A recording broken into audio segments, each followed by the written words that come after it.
How's it going, YouTube? Today I've got a battle against Puppetmm2, a pretty good friend of mine.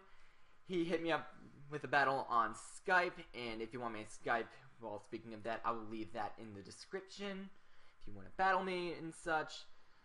So, he asked me for a battle on Skype. I was like, hey, why not? I still need to test out this team, so here we are. So, anyways, looking at teams. He's got a Scizor, Ferrothorn, and Trevenant, who are all very weak to Talonflame. And that's pretty much the reason why Talonflame is looking like a threat to his team. And he actually told me in the Skype chat that when he saw Talonflame, he cringed. So, pretty much the only thing stopping me from a Talonflame sweep is pretty much that Rotom Heat. And that Azumarill, provided that would take an Adamant Choice Banded Brave Bird. So, remove Azumarill and Rotom Heat and have Talonflame alive, and this should be a pretty good matchup for me. So I hope you guys enjoyed this battle, and let's get this show on the road! So starting off, my opponent's going to be leading off with this Azumarill, and I opted to lead with my Talonflame expecting him to want to lead off with Ferrothorn, but nope, he winds up predicting my lead, so I'm pretty much forced to go into my Rotom Wash, choose a bunch of Aqua Jet, and I do nicely since I am a physically defensive Rotom Wash.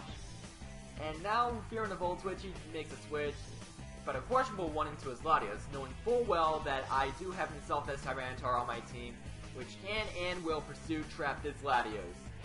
Which is exactly what I'm going to be doing, and this Latios pretty much died as quickly as it came in.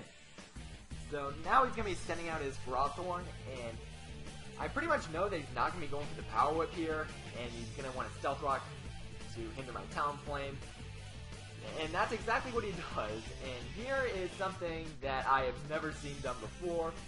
I am actually going to Pursuit Kill a Ferrothorn, knowing that it was going to be switched out, trying to save it for later, and that is the first time I have ever seen a Tyranitar pursuit a Ferrothorn for a kill. So now, out comes the Azumarill. I send my Rotom to try to take a Play Rough. It doesn't do that well at all, taking it. So, there, for a second I thought that this thing was choice banded, but nope. As I revealed from the Volt Switch, that thing was holding a Citrus Berry. So this is the Belly to Azumarill, but I still have a Venusaur taken on very, very nicely. And that's going to force it to switch it out into a Trevenant. And there I go, Mega. Try to go for a Giga Drain, but yeah, I could have gone for a Sludge Bomb for neutral damage, but what can you do? So now I'm going to be sending in my Mandibuzz, knowing that this is a pretty good time to try to defog away the Stealth Rocks as Ferrothorn is gone.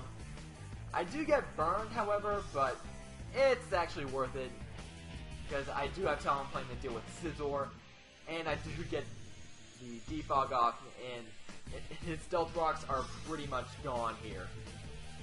So, knowing that I'm pretty much going to wall this Trevenant set, as I anticipate that it is a substituting set with only Horn Leech, I'm going to be going into my Venusaur here, and he winds up pulling a double switch into his Azumarill to try to deal with my Mandibuzz. But here I'm just going to be going for the Sludge Bomb, not wanting to take any chances and whatnot, and down goes the Azumarill. And now he's going to be sending out his Scizor, which winds up being his Mega. And that thing is just going to go for the X-Scizor, as I'm going to Earthquake, and that does absolutely nothing. So, I kind of want to keep my Mega Venusaur around for a little bit longer. So, I'm just going to Synthesis as he sets up his Swords Dance. And I've been in this situation before. +2 Mega Scizor is very, very scary for my team. And if I don't have Talonflame or Mandibuzz ripe and ready to deal with this thing, it will be a problem. And fortunately, I am able to live a +2 Bullet Punch with my Talonflame. And from the Flare Blitz recoil, I'm down to 16 HP. Don't want to take much from his Rotom Heat, so I'm just going to be sending in my Mandibuzz to sacrifice it so I can bring in my Tyranitar to deal with his Rotom accordingly. I could have gone for the Pursuit, but here I wound up going for the Crunch to deal with his Trevenant. I don't know how much Pursuit would have done, but hindsight 2020. but I almost take out the Trevenant. So I'm just gonna be like, so be it if he will-wisp me. But he actually wants to go for the Horn Leech, and I'm just gonna crunch this thing, and Trevenant's pretty much bye-bye. So now his last Pokemon is his Rodent Heat. He's just gonna opt to trick me at his Choice Scarf, but I still have Rock Slide to deal with this thing. I missed the first one, which doesn't even matter at all, because I'm pretty much sure that even one would have taken out this Rodent Heat with the bulk it has, but there I wound up getting equipped, which kind of sort of makes up for the miss, but what can you do? But that'll be the 4-0 in my favor. But yeah, this was a kind of fun match, seeing a Tyranitar pursue Trap of Brothel and whatnot. Yeah. Anyways, GG Puppet, great comment sub, and I will see you guys next time. Goodbye.